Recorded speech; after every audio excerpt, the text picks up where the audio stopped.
pożizzjoni bħal Marija li tagħti din il-kelma, tagħti il-Kristu lid-dinja.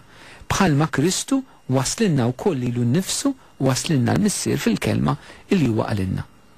Allura tajb eżisti li aħna mhu speċjali dawk minna li aħna involuti fil-ħidma tal-evanġelizzazzjoni irridu nistaqsu lil nfusna kemm aħna qegħdin inwasslu din il-kelma li mhix tiegħi, mhijiex tiegħek, mija l-kelma ta' Alla. Kemm intu waslu din il-kelma kif inhi.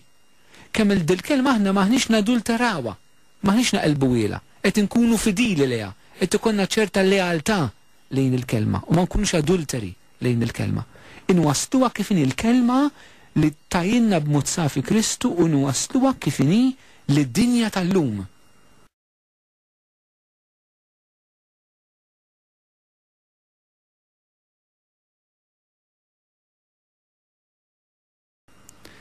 Id-dinja tal-lum eżistijaj hija l-post fejn il-kelma trid tammar.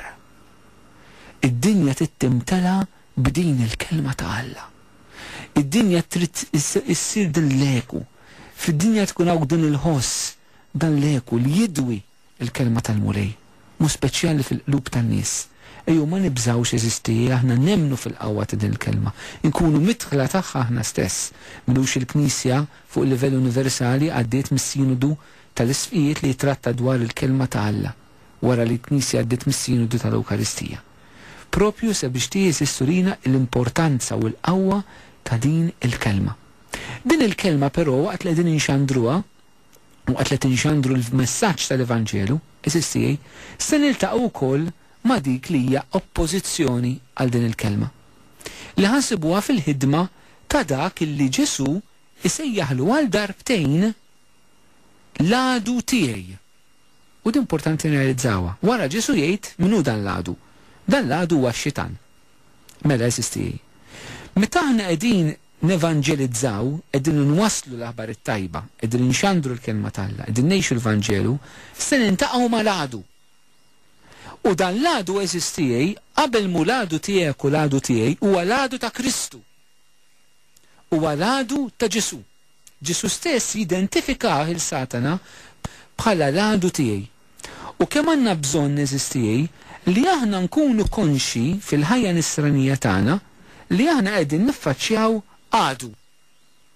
Sfortunatament, u ngħid u nirrepeti b'konvinzjoni, sfortunatament waħda mid-dnubiet tal-ommissjoni ta' membri tal-Knisja illum il-ġurnata hija li qegħdin nagħlqu għajnejn il-poplu tal-Alla li jeżisti għadu illi jrid joħda kontrih. F'kelma waħda, kif il-menta l-Papa Benedittu XVI fil-bidu tal-pontifikat tiegħu bħala Papa fi żminijietna, il-menta kemm ftit huma dawk li llum anke fil-pritki jitkellmu mir-realtà tal-infern u mir-realtà tax-xitan. Meta r-rajja, meta dawk li huma responsabbli li jiftħu għajnejn in-nies illi hemm l-għadu, il-lupu feroċi, Satana, li jrid jipprova jeqret u jagħmel ħerba mill-merħla tal-Alla. Ma jiftħulux għajnejhom imma jħollu il-poplu mixi fil-għama, ma jiftħulux għajnejh li hemm l-għadu li qed jaħdem kontrih. Allura dawn għandhom responsabilta kbira quddiem Alla. Għax qed tibgħat naġa mingħajr ebda difiża quddiem lupu feroċi u inti taf li dan jeżisti u tħalli n-naġa bajnejha magħluqa. Tal-inqas jekk ma tmurx tiddefendiha inti lin-naġa, inqas iftħ għajnejha li hemm l-għadu. Kemm għandna bżonn eżistiet nidam bl-ebda kritika lej ħadd u kritika iva lej min jonqos minn dil-ħaġa. Għaliex il-kelma tal-Alla aħna rridu nxandruha kif inhi. Darba Ġwanni Pawlu Tini qal min ma jemminx fix-xitan ma jemminx fil-Vanġelu. Hemm verità tal-Vanġelu illi ma jkunx qed jemminha u ma jkunx qiegħed jippridka. U Ġesu stess jagħmel referenza li eżisti. San Ġwan jgħidilna fl-ewwel ittra tiegħu illi Ġesu ġie jħott l-emejjel tax-xitan. Il-missjoni ta' Kristu kien li jħott letteralment l-emejjel ta' Satana. Hemm l-għadu ta' Ġesu li qiegħed joħodha kontrik. Qiegħed joħodha kontra l-Knisja, kif il-Knisja tkun verament bħal Kristu li tibda xandar din il-kelma se ssib l-oppożizzjoni ta' Satana.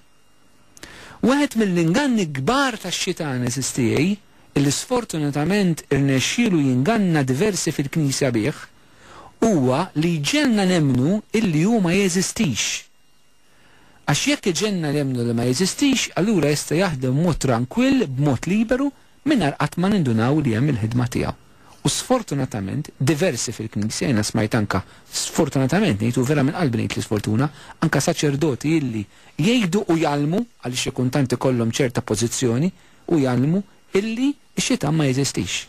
Huwa ingann kbir eżistijaj fil-Knisja illum, li rridu niftħu għajnina u koll, u jek tisimaw, anka minn xandar dan it-tip ta' talim li jdilkom temnuħx, għax mhuwiex it-talim ta' Knisja, huwa talim żbaljat.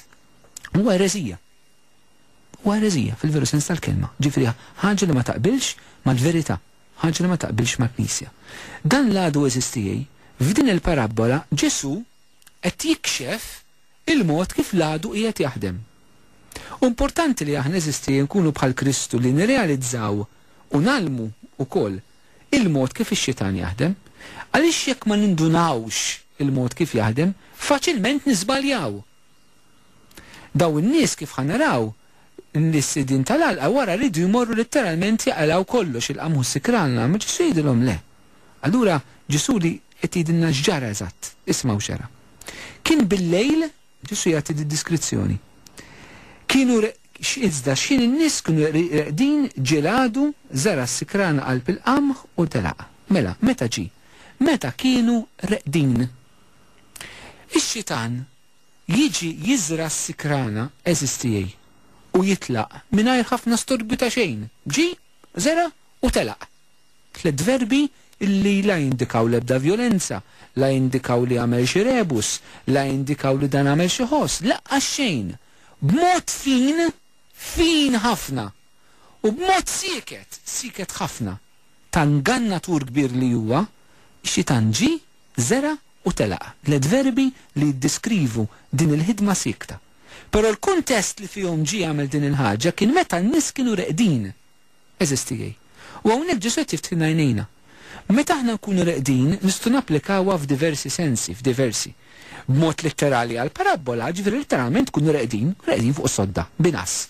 U naħseb li anka b'mod ħanitek materjali, ix-xitan ħafna drabi kemm tkun iktar faċli għalih li jaħdem meta ħafna minn nies huma reqdin, pereżempju nsibu riti sataniċi li jsiru bil-lejl, meta ħafna minn nies ikunu din jorqdu, ħafna ħażen li jsir bil-lejl, meta ħafna minn nies ikunu din jorqdu, nista' kieku jiena ninterpreta u nifhmu ftit b'dan il-mod. Meta nkunu reqdin, hemm inqas nies li qegħdin jitolbu. Meta hemm inqas nies li qegħdin jitolbu, hemm iktar possibilità li x-xitan ikun irid jaħdem. U għalhekk li antikament anka ċerti monasteri, anka nies fil-ħajja reliġjuża, kienu jqumu jitolbu bil-lejl. Għax u għalhekk Ġesu anka kien jgħidilna biex nisru, għax ma nafux meta se jiġi il-għadu tagħna. Il-lejl eżistijaj, jekk il-mulej jagħtina grazzja, kemm hu sabiħ illi xi drabi aħna anka niċċaħdu ftit mill-irqat u nitolbu sabiex anka nirrealizzaw li qegħdin f'din it-taqbida mal-għadu tagħna. U sabiex bil-qawwa tat-talb tagħna intaffu il-ħidma ta' Satana illi matul il-lejl jiġi jipprova jeżra il-ħażen fil-moħħ u fil-qlub ta' tant persuni u ta' tant ċirkustanzi. Jien nissuġġerilkom eżisti jekk bil-lejl pereżempju fuq livell naturali sibu li fix li biex torqdu, itolbu, toqgħodux qalbu television, toqgħodx qalb l-internet. Itlob aqbad il-kuruna ta' Rużarju u itlob hija l-arma u t-tarka tagħna kontra x-xitan. Jekk tixtieq anka min jeddek anka b'sens anka ta' sagrifiċċju u penitenza, forsi toffri ftit parti mill-lejl tiegħek tipprova tqum dik il-kwarta anka f'nofs tal-lejl sabiex inti tkun tista' titlob ftit. Quddiem il-mulej tinterċedi għal dawk il-persuni li qed isiru vittma tal-ħażen f'dak il-ħin. Kemm huwa ta' maħabba kbir, kemm hija l-ġenerożità kbira. Darba minnhom waħed saċerdot kien mar ikellem il-kurattars bħalissa qegħdin fis-sena tas-saċerdoti u kien inkwietatek fuq il-parroċċa tiegħu. U l-kurattars qallu inti tlabt fader, qallu ma inti somt, tlabt bil-lejl għaċ-ċirkustanzi tal-parroċċa tiegħek. Int somt, tlabt bil-lejl. Kurattars eżistijaj kien qatta diversi ħin mill-lejl tiegħu jitlob, kien joqgħod biss 3 sigħat u kien qatta ħafna ħin fit-talb. Għax kien konxu kemm ix-xitan jaħdem anke bil-lejl. Però l-lejl eżistijaj waqt dawn huma reqdin jista' jkun qed jindika fil-ħajja spiritwali tagħna mhux biss nas fiżiku, raqda, ejja fiżika, però aljenazzjoni. Nistgħu nkunu reqdin fis-sens li aħna aljenati. Aljenati eżattament minn dak li qed jiġri madwarna. Aljenati minn diversi ċirkustanzi fil-ħajja tagħna. Aljenati fis-sens li għajnejna mhumiex miftuħin beraħ għal dak li Satana jkun qed jagħmel, allura nkunu moħħna nedew f'affarijiet li forsi mhumiex daqshekk importanti u nitraskuraw dak li fir-realtà ikun importanti. Dan anke fil-Knisja sistijaj. Kemm nistgħu nkunu aljenati b'issues li mhumiex l-iktar issues seri u importanti u urġenti li għandna fil-Knisja llum? Fejn naf jien, nistgħu noqogħdu naħlu ħafna ħinijiet tal-laqgħat u diskussjonijiet u ma nafxiex biex naraw fejn li ma ħadd intrema festa jew foħra u li ma daw li rid jinxtel u li ma ħaġa tittintefa' u li ma oġġett trid ikun preżenti u dak ma jkunx preżenti u f'liema ċirkustanza tella bandiera u tniżżel l-oħra. Neħlu f'daw il-kummedji kollha sistijaj u mbagħad għajnejna ma jkunux muftuħin beraħ l-enerġiji tagħna bħala Knisja u bħala Knisja qed ngħid il-kol kemm aħna mhux qed ngħid l-isfijiet, mhux qed ngħid is-saċerdoti, il-kappillani jew il-lajċi biss, aħna l-kol kemm aħna flimkien, anke intom eżis lajċi eżistijaj.